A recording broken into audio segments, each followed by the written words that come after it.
Oh, there we go. Hi, my name is Caroline O'Connor. I'm the Director of Communications here at the SAG Foundation. Thank you all for being here. Thank you for watching this film. We were in the back listening to all of you laugh throughout, and so can you take all that laughter and enthusiasm and translate it into a huge round of applause for the star of the film, Jenny Slate.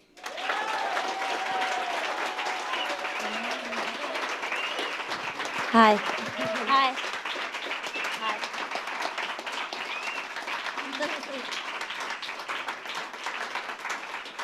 It's on. Hi.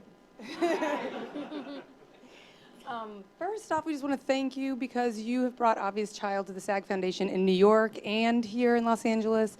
Last week, you were with Gillian Robespierre, the writer-director, at her New York Conversations program, and now she came here to be with you guys, so we just want to thank you for your support, your my time, pleasure. and bringing us the film. One more my round of people. applause. One more round of applause for that. Okay. These are your people. These are actors. And so our first question, I'm sure everybody wants to know, is how did you get your SAG, now SAG-AFTRA card? Yeah, I think that I got it for a Cascade commercial. That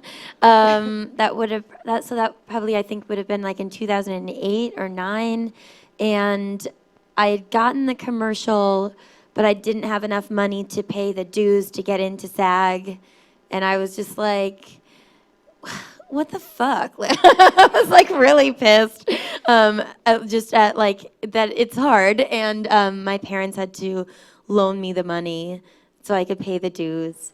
And I think it was for that. It would have either been that or like this energy drink commercial.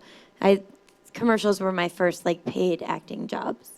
Yeah. Was that in New York? In New York, yeah. I always wanted to be an actress, but I did not. And I know some people say actor, but and it's weird because I think it's like really shitty to call someone a comedian rather than comedian. But for some reason, I like saying actress, and I don't know why, and I don't have like a good reason for it, except for that's what I like. But I wanted to be one always, but I didn't go to theater school, and I didn't really know how to get into the industry when I got out of college. And so I started doing stand-up, and I got a commercial agent because in New York, at least when I started to perform stand-up, which was like in 2005, all of the comedians were like the people who were in the commercials, and I just kind of got like filtered in. It was that was actually the easiest thing, was getting the agent, and then getting the job was harder. And it was Cascades for dishwasher? Dishwasher. Yeah, I didn't have any lines, and I didn't have a dishwasher, so I was like, like, I don't know. I don't know how to do this. And like at my parents' house, I don't remember anyone using the dishwasher. And my dad would like be like, "Don't touch it." So I was just like, "Oh shit." So what did you do to prepare? I broke into a lot of the fancier homes in my neighborhood. I just loaded up their dishwashers. Yeah, I didn't prep that one super hard. Okay, so we're here to talk about Obvious Child and the big A word, acting. Oh, yep. It was a short. It was first a short, and it was really successful in the film festival circuit in 2009. Gillian Robespierre wrote a short, and it was 4 characters. Yeah, there was Donna, the boy, and at the time I think the character's name was maybe Peter, and then Donna had a friend, and I think it was just the 3 of us. I might be wrong, but I think it was just the 3 of us in the short. It really found a life online, which I think is great. I mean, that's how like the things that I've written and done myself have been the most successful at first online, because sometimes the ideas that you love the most that you can like really, I think, like envision in your mind and you feel them in your heart, they're like super hard to pitch, and I'm also typically like really bad at pitching ideas, and I often think like, what if I had tried to pitch like Marcel the Shell to somebody? They would have just been like, that's nothing. That's nothing. It has no plot. You're talking. I don't know what you're talking about. I don't know what you're talking about. Yeah. You know, and yeah. So anyway, it had a nice life online, and then I think Gillian, she said when she got to the editing room, the first cut of the short was 30 minutes, and she realized that there could be more. Marcel the Shell. Has everybody here seen that? Raise your hands. Lots of hands. You should go find it if you haven't who seen it. hasn't seen it? Man, Oh. like 22 million people have seen it, so get on board. It's Go online and watch it. It's really good. It'll make you feel good, hopefully. So run home and watch it, and people that are watching this online can just go to it right now. So we'll talk a little bit about Marcel the Shell later and some of the stuff online. Whatever you like. Okay. So how did you get involved in the short? Did you know Gillian, or how did? I didn't know Gillian. We had a friend in common who brought her to one of my comedy shows, and she had written the short and asked me to do it. And at the time, I hadn't done any acting yet, any like professional, like playing a character acting. I had done these commercials. I was doing stand-up, and I had done those like shitty VH1 panel shows where it's like the hottest like babies. Just garbage. But at the time, like when I started doing those, I was like 23 and I just wanted to be on TV. I didn't understand that I might not like that looking back. So that was like my first acting job was our short. Okay. Yeah. And so once it got a great response, and Gillian decided she was going to expand it, make a feature. That was in 2009. This is coming out now in 2014. Yeah. What happened between then and now, or why did it take so long? Or Yeah. I mean, I think it took a long time for her to figure out what the story would be. And I think for a while the story was much bigger, and, you know, Gabby Hoffman's character had a romantic storyline, and Donna was like a writer, and there was like so much other stuff, and she eventually decided to simplify and just go with go home, she always says. And so there's that. There's the fundraising process. Yeah, I mean, I think it just took a little while for her to kind of sit on it. And then she met our producer, Elizabeth Holm, and they worked on it together. And in that time also, like I made the short in 2009, and then got my first, like, I don't know, like job that really meant something to me. My next acting job was on Bored to Death, which was on HBO. I loved that show. I like that show too. That was a good show. Yeah, and I started to work in TV more consistently after that. It kind of just kind of popped. Yeah. Yeah. So you've been in a lot of TV shows. Yeah. You've done a lot of online stuff and shorts and web series. You've done a lot of voiceover. Yeah. So this is your first narrative feature. Yeah, I was in the Alvin and the Chipmunks Chipwrecked movie. It's not an American work of art, but it is a movie. And I did like making it a lot. I liked it. I like making stuff. I'm not going to be stuck up about it. Like, I liked it, and I needed a job. Yeah. And I got to go to Hawaii and, That's nice. like, run in movies. I just, like, never thought anybody would ever catch me, like, do anything active. So that was funny. Like, running from explosions. Like, ruined every take. They'd be like, keep your arms in. 'Cause I was like, ah.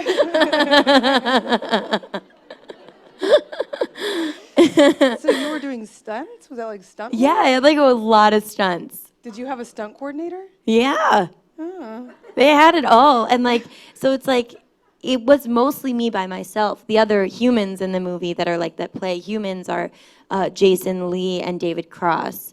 And they like weren't really with me for most of the time. Mostly it's me and the Chipmunks, meaning just me by myself.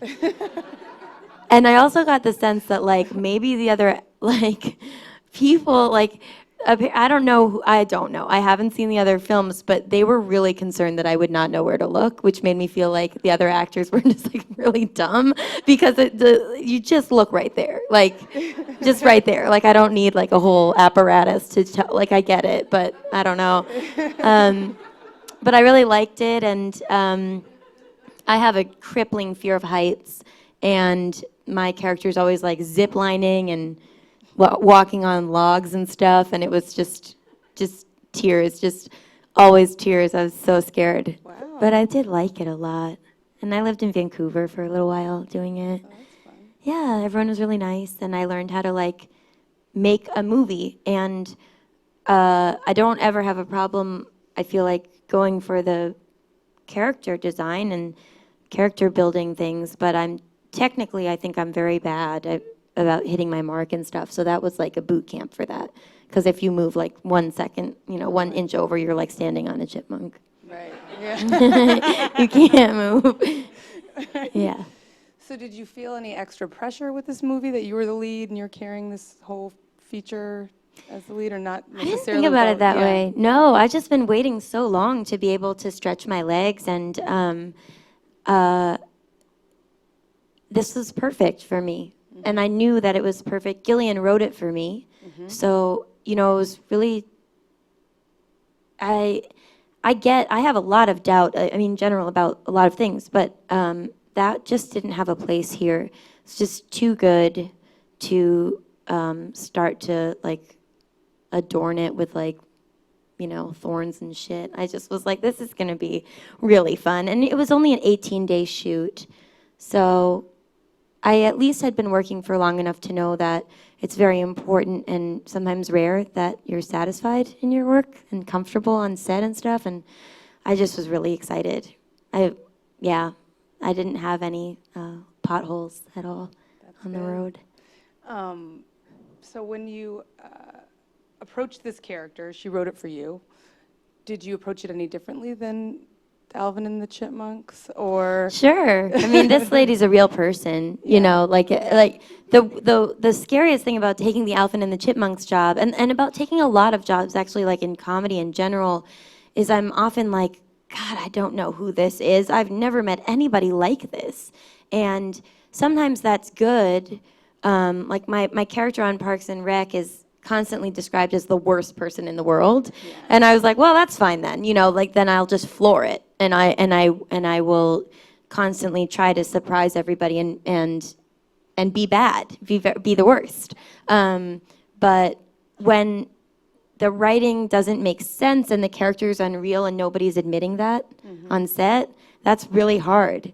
Yeah. And you don't want to lose your job by saying like, this is not a real person, and I don't think it's funny, and it sucks, and I'm gonna be bad in it because it's bad, and there's nothing I can do. I can't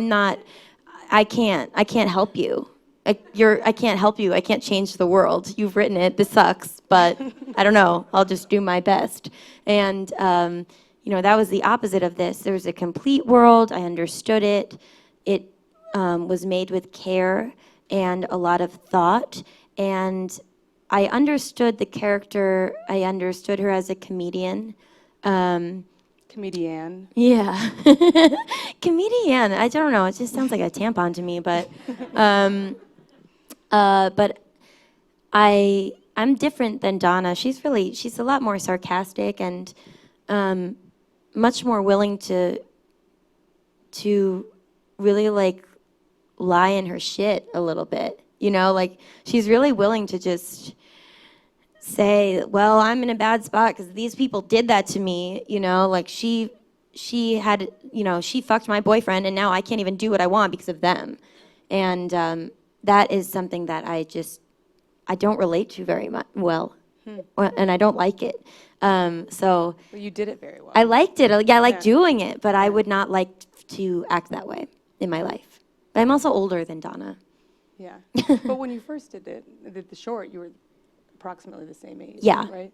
Yeah, well, when I first did the short, Donna was 27, and then when we made the movie, she was still 27. But I was 31. It's like 90210. Yeah, totally. I'm, bordering on like Andrea Zuckerman territory, if anybody knows what that means. So the writing the stand-up, you're a stand-up, you've done stand-up, you've done improv. Mm-hmm. Did you have a hand in writing the stand-up in the film? Yeah. Gillian, she wrote the stand-up. It was like 45 minutes long.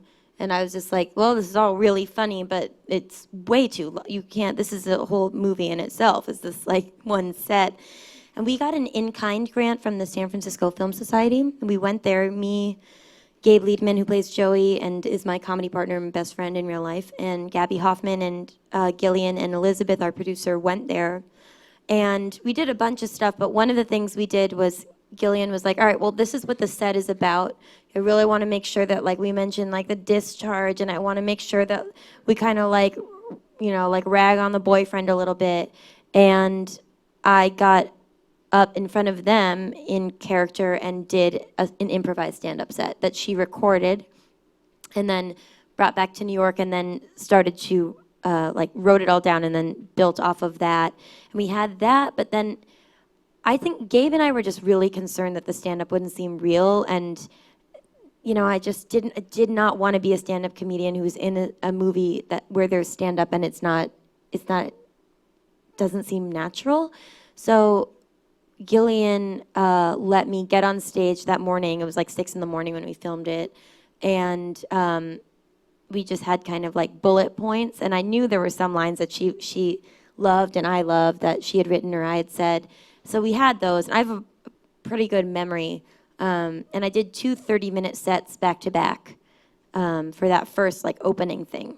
And also she'd be like, circle back to that, you know, like if something new had come up. Yeah, it was a real like alive process. It does feel really like you're in a stand-up club watching you. Yeah. Out there as an audience member. Yeah. I mean, the most fun one was when Donna's bombing and the extras were like told not to laugh. And I got such a sick pleasure from watching them, like, you know. I just loved it.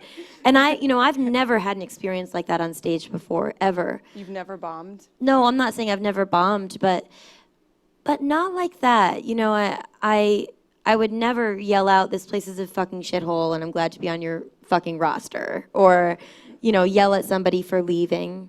Or call anybody out but myself. And actually, I really haven't had a lot of negative experiences on stage. I got some stage fright a couple years ago that really knocked me on my ass for a while. But yeah.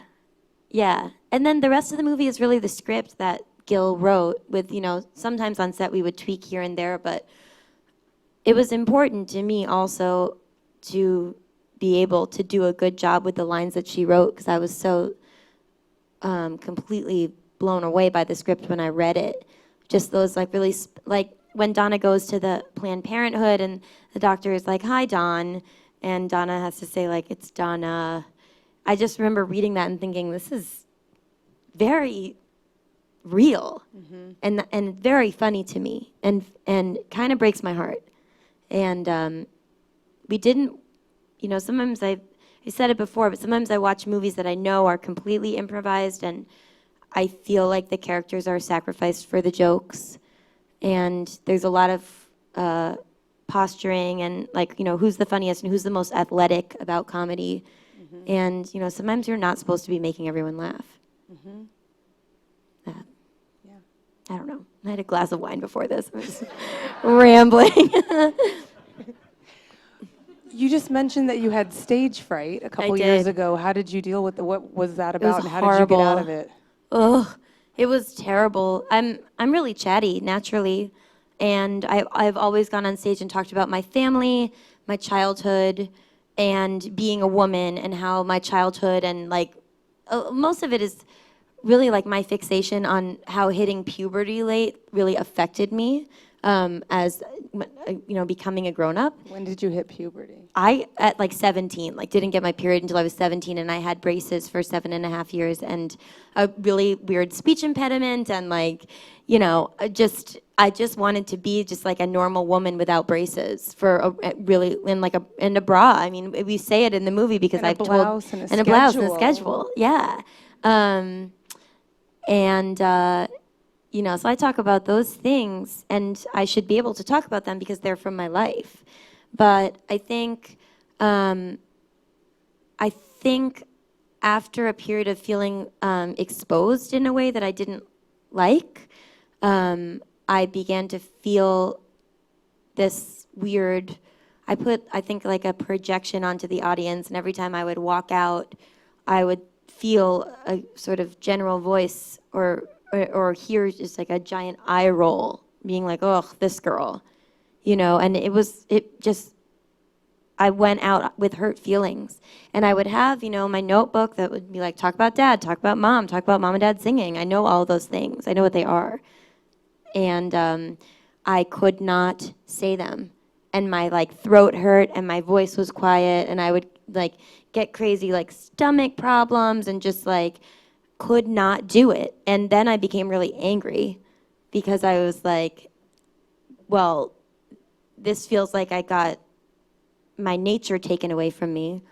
And then I went to a hypnotist. And it helped. Who was it? You want to say? This dude in Santa Monica named Carrie. Okay, there you go. And I had a bunch of actor freebie. friends who went there Yeah. to stop smoking or, to stop.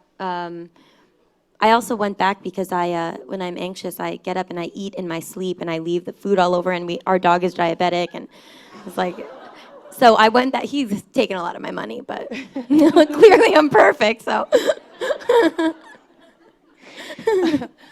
I was struck in the film by your relationships with your parents, the parents in the film, Yeah. and your best friends in the film, and the guy, the hookup. Yeah. And you were saying that Gabe is one of your best friends in real life. Yes, he's my best friend. He's your best friend, and he plays Joey. Yes. And he's your best friend in the film. Yes. The other characters, did you have a history with them at all, or how did you make all those relationships felt really real to me, like you and your dad, you and your mom, and how did you make that work on that?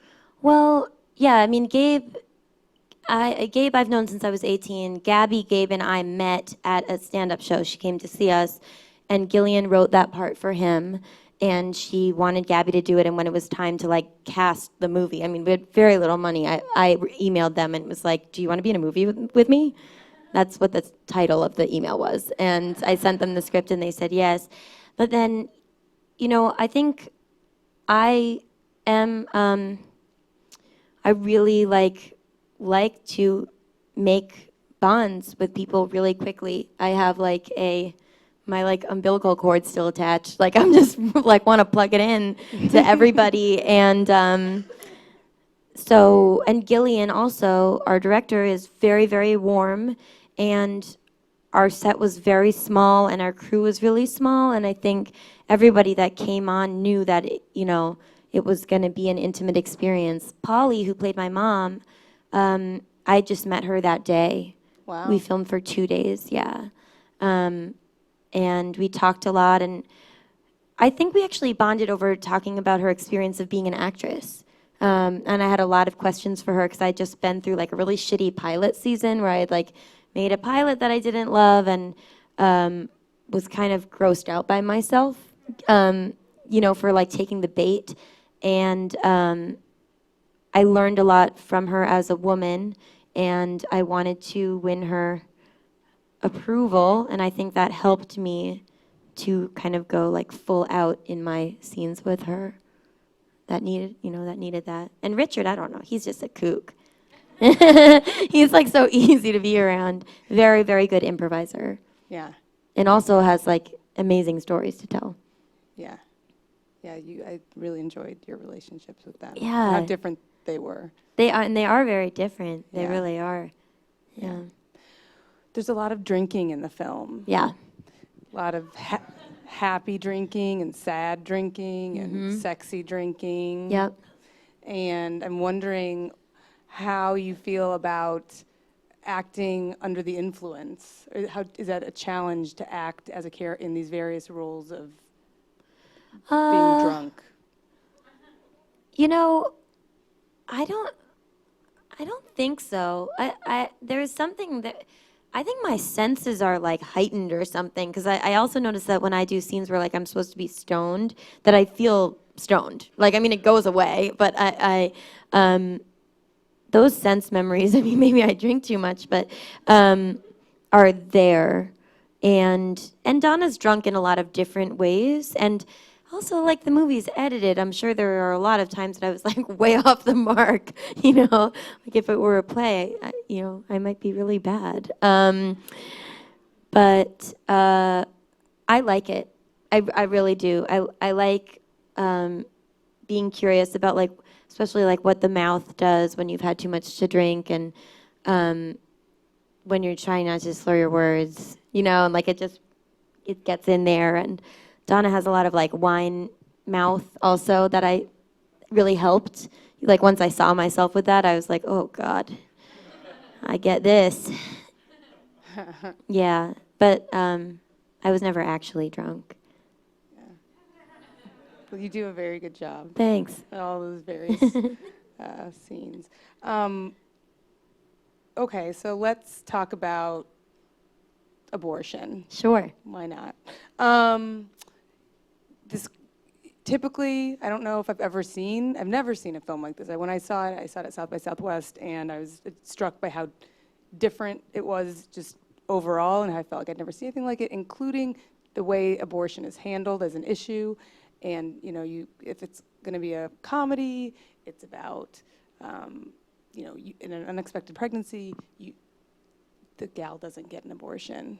She generally has the baby. Usually, right. Usually it ends in a different way. And Gillian wanted to make this movie because she describes herself as being in a time, and her friends, and I include myself in that time, where there are movies that were really funny that were coming out, but where unplanned pregnancy was, an element, and they always had the baby, always. And it always works out. Yeah. It's magic. That just wasn't a story that she related to or that I really connect with. In fact, it's a story that made me nervous, like watching women who aren't ready, and that I don't relate to, and that are also like beautiful, perfect women, and find this like perfect dude who goes through also like a change and decides to be responsible. It's just like, that's so great, and it's good for them. But as a person, I'm not really sure what I'm supposed to do with this. And maybe I'm just supposed to laugh and like whatever, no judgment on those films. But there was an emptiness that needed to be filled. And for me, I think it's important to show a young woman who isn't traumatized or confused about wanting to have an abortion. She definitely wants to have the abortion. In our movie, we tried to make it seem clear that like it wasn't a will she, won't she, it was she will.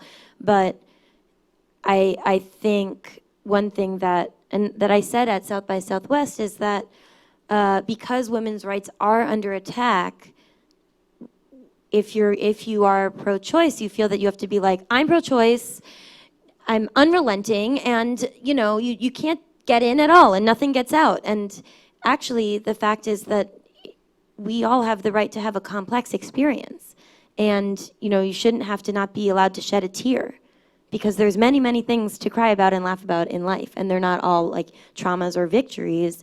And Donna still, like, she does cry a little bit when she's getting the abortion because she's overwhelmed.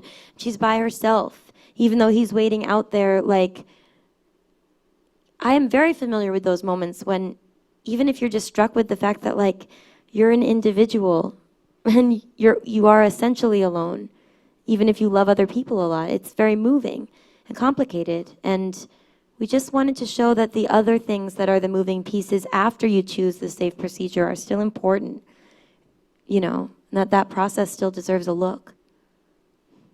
Absolutely. What's the response been to the audiences you've? It's been great. Yeah. It's like, it's very, very often after a screening that someone will come up to me and Gillian and say, like, this is my story, and I was watching this, and there was so much that I recognized, and it's really moving and it's really exciting. But I mean, that said, it's not an agenda movie. It's not a like abortion rom-com, and I don't really like when people say that, because if you don't know what the movie's about, and especially if you've only seen my other work, you might think that it's kind of a rough treatment of the subject, or that it's glib or like flip, and that we're just being like, abortion's not a big deal with it. And that's not what anybody's saying at all. Yeah, there's a gentleness to the film that I think people respond to. And in general, I mean, I just think of it as a rom-com, just a modern one, where instead of like, you know, he walks into her mom's house and she can't believe he's there, and instead of her, you know, like being quirky and like spilling orange juice on the floor or whatever would normally happen, she's just like, you're fucking kidding me. And instead of him being, you know, like surprised in like a cute way, he's like, fuck, you know, like they're like, it's modern, it's real. Yeah. Does the character of Donna ever consider in any moment, like when you were playing her, the idea of having it? Does she think about it ever? Did you in that character? I mean, there's no, I mean, yeah, and that's the other thing. You're allowed to think about it. Right. You're allowed to think like, well, here are the, 20 different roads that are stretch out in front of me now that I'm standing in this like one spot. But no, she was never unsure about whether or not to actually have the abortion. Yeah. But then again, it doesn't mean that she's not allowed to use her imagination. Yeah. You know? What would you say was the most challenging scene in the film for you? You know, weirdly, that scene where he farts in her face was like always really hard for me. Not because I think it's gross, but because there's so much business.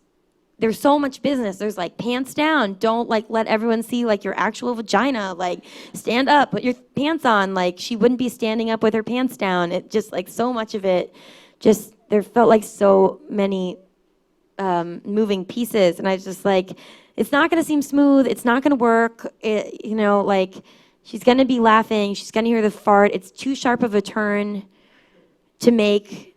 Like, it's just there's too many turns in it, and I don't understand. And we didn't have any time to rehearse. We only had 18 days. We like rehearsed while we were lighting, and I was just like, this is a combination of like really rough, like boring business to have to do, like squatting in this one mark and not like blocking him, and and then like physical comedy, and then having to not be like ugly, like you're still about to get kissed. You have to look like somebody might want to kiss you. Like just so much. I just got really nervous about it and kept pulling Gillian aside and being like, I don't think this is gonna work. And she was like, it will, just do it. And I think it works great. I really like it now, but yeah, it scared me. So you didn't do very much rehearsing? Not a lot. We like had one day where we got together and went through it, but we just rehearsed on set. Wow. Yeah, and then like while we were sitting getting ready for the day, we would run lines, and yeah. You currently live here in LA, do. but you did live in New York for a long time. Yeah, 13 years. 13 years. You went back to shoot the film. That Yeah. had to be fun to go back and It shoot was it great. there. Yeah, I got addicted to smoking again, which was a bummer. Even though Donna doesn't smoke and there's no excuse. But I kicked it again. But yeah, it was nice to go back. It was kind of weird that I went back to do what I considered to be my favorite job that I've done so far in my very short career. But I had to go back, even though I had moved here being like, if I don't leave New York, I'm not going to have a career at all. It's just, there's just not enough auditions. Okay, so I was going to ask you, what's the difference, do you feel, between working in New York as an actor or working in LA actress? Yeah. There's just so much work here. I mean, like, it's so cliche, but it's true. And in New York, I had actually done everything that I wanted to do. I had been on SNL. I had worked on, I wanted to work on the HBO shows like Girls and Bored to Death, and I did that. And, I didn't think I was going to be on Boardwalk Empire, and like, just was like, there is nothing here. And I get the sense that nobody knows where I am or that I'm here, and I don't know if my reps can really help me if I don't live here. And so your reps were here. Yeah. Mm-hmm. And so we moved here, and it wasn't necessarily easy at all, but I'm glad that we did, and it really did change things for me. Yeah. Speaking of SNL, Mm. so the life of an actor, right, can be a roller coaster, ups and downs, Yeah. highs and lows, peaks and valleys. Sure. Yeah. Yeah. Can you talk about that experience of getting on that show, and then what happened during your first episode, and Yeah. how that kind of Well, took that path? I was doing what I called a one lady show at the Upright Citizens Brigade in New York, and I was not part of their like company or in any of their groups or anything. But I performed stand up there a lot, and they were like nice enough to let me do my show there. I did that show. I think I did 2 performances of it, and someone at SNL saw me, and they asked me to audition. And the next week, I was in there auditioning. And How old were you? I was 27, and I was really scared, and also kind of assumed that I had missed the boat on that one because they had just hired Abby Elliott and Michaela Watkins, and I didn't understand, like where I would fit in there, and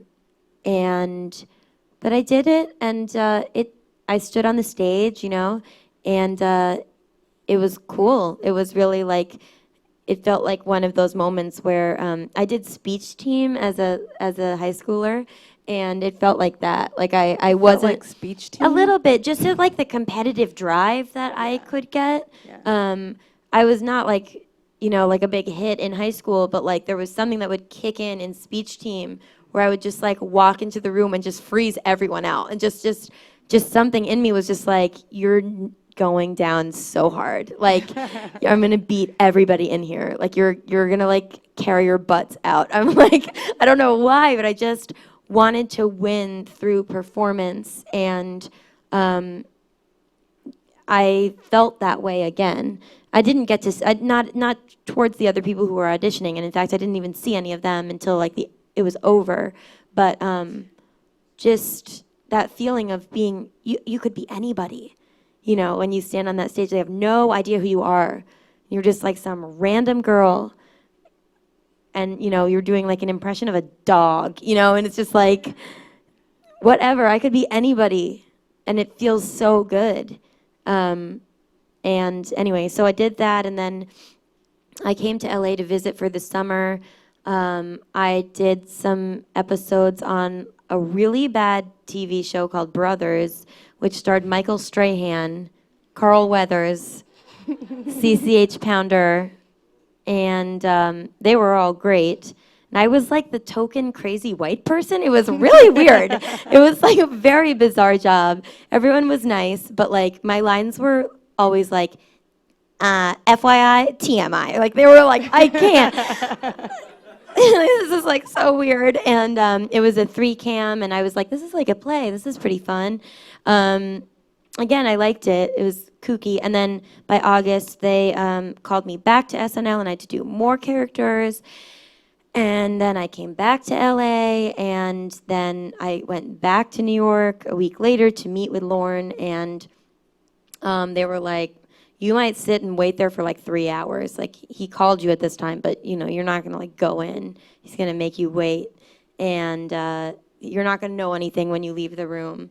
But in fact, I got there. I waited like a half an hour. I went in there. I talked to him, and he hired me in the meeting. And then I came out, and Seth Meyers was there, and he was like, "What happened?" And I was like, "He said I'm going to be on the show." And Seth was like, "He did?" Like that doesn't happen a lot. And I was like, "Well, I unless I'm like crazy, I think that did happen." But when he said it to me, I said to him, to Lauren, I said, I'm going to be on Saturday Night Live, because I felt like I needed to like get him to say that. And he was like, yes, And then I asked him if I could give him a hug, and I did. And he told me not to tell anybody yet, because they hadn't made a press release. And I asked if I could tell my grandmothers, and it was really nice. And really scary to work there. Like you really don't know anything, and nobody really tells you anything except for that you have to learn everything yourself.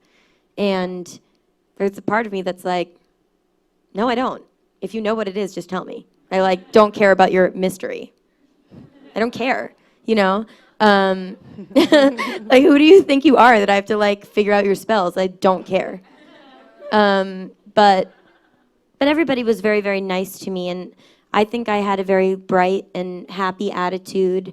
And then I think after my first episode, I got really scared because I said fuck on live TV by mistake in a sketch that I'd written, and I was a stand-up comedian. I never crossed my mind that I just didn't get it. I just didn't even get where I was. It didn't all register to me. It barely registered to me that other people were watching the show that we were performing right there. And that is my strength and my weakness, that in general I tend to be very like in the now, you know. But yeah, then I got really scared after that, and everybody tried to comfort me, and Lauren was very nice to me, but I think I don't know why I got fired, but I think I was at such extremes throughout the whole year, just so incredibly volatile privately, so sad, so happy, so victorious, so like face in the dirt, and never got a straight answer from anybody about what we were all trying to do there. And continually felt that, well, this was my life stream, so I guess I should be making this work, but I'm pretty sure I should have been here in the 70s. Is how I felt. Mm-hmm. And I didn't want to get fired because I am competitive and I have been trained to like get A's, you know, like I got good grades in high school and like was very competitive about getting into college, and I wanted to get to not be fired because that seemed like such a shame. But, you know, it actually turns out it was the best thing that could have ever happened to me. I just couldn't see it, you know, then. So that's that. It's a good story. Thanks for sharing.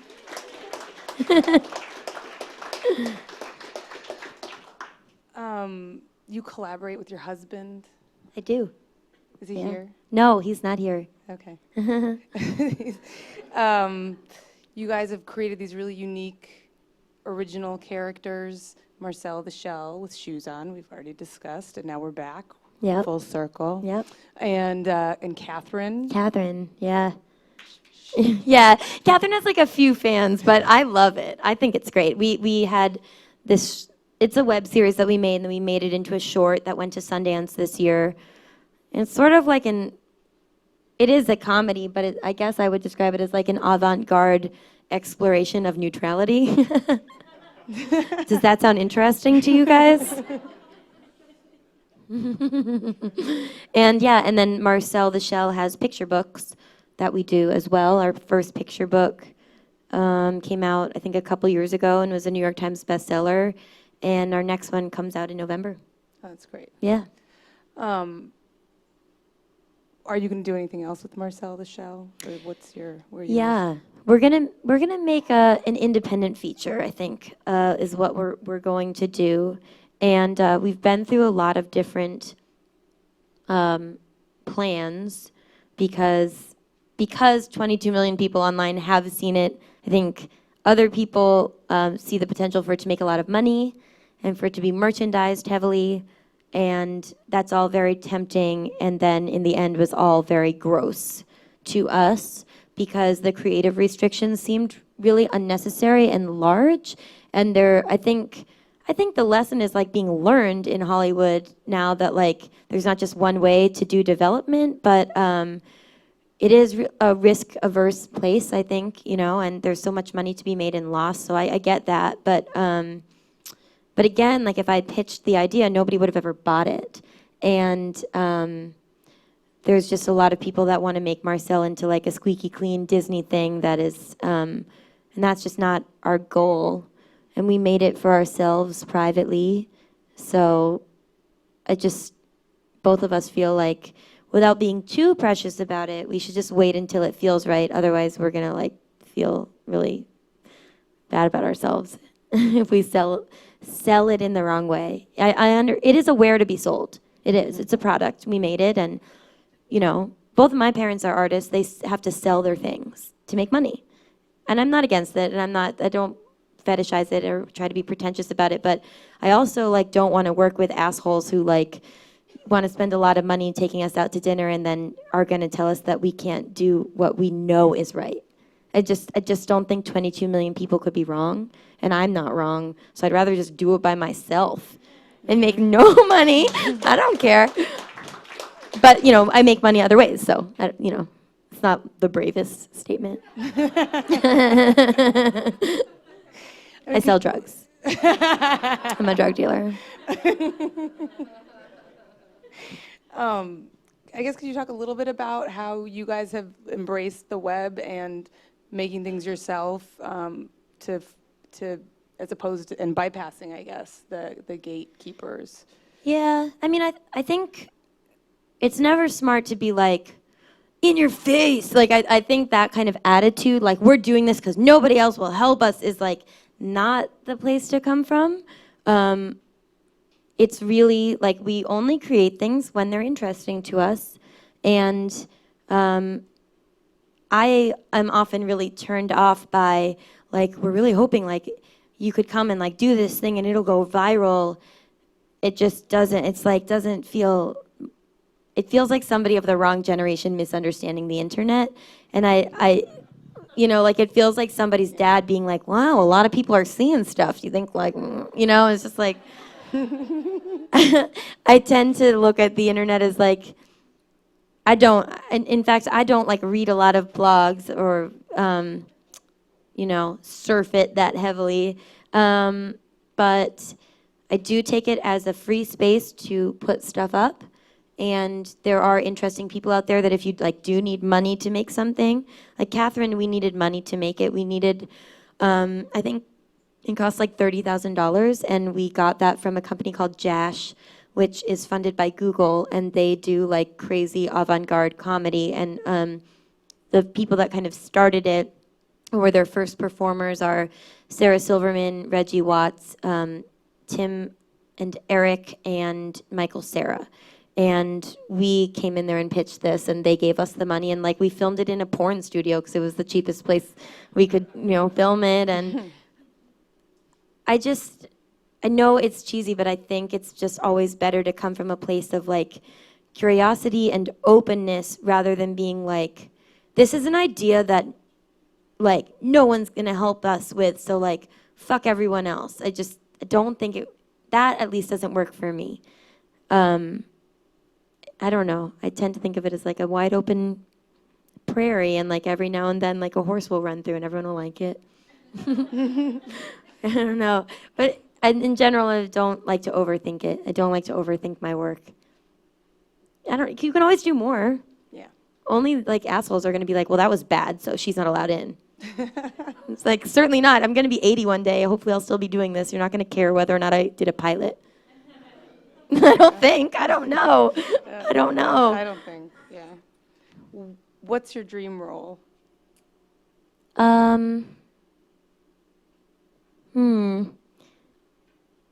I guess, I don't know.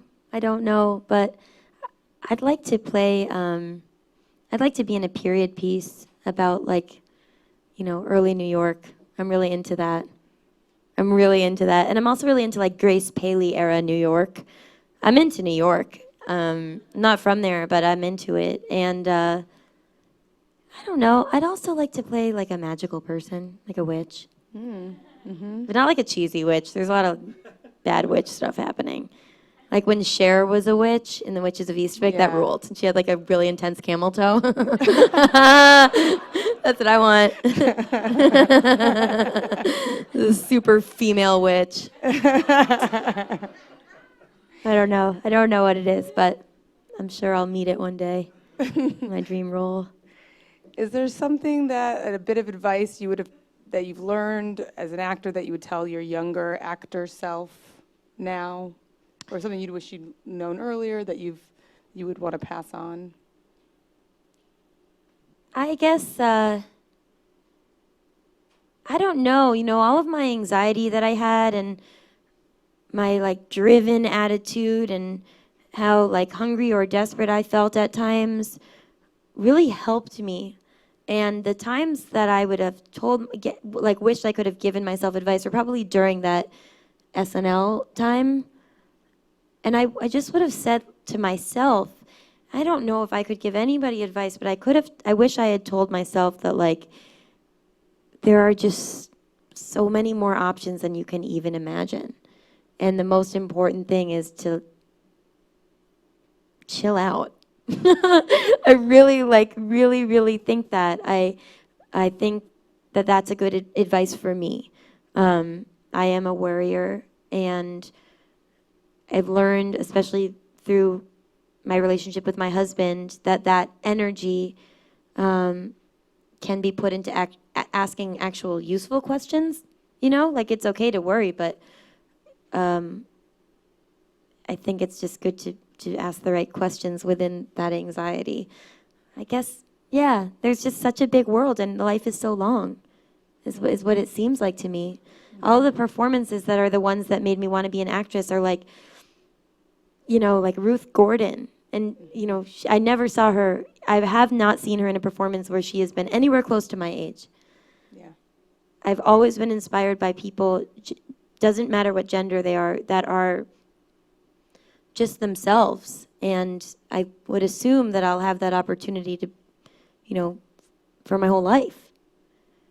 Yeah. I get it. That's good advice. Well, thank you so much. Thanks.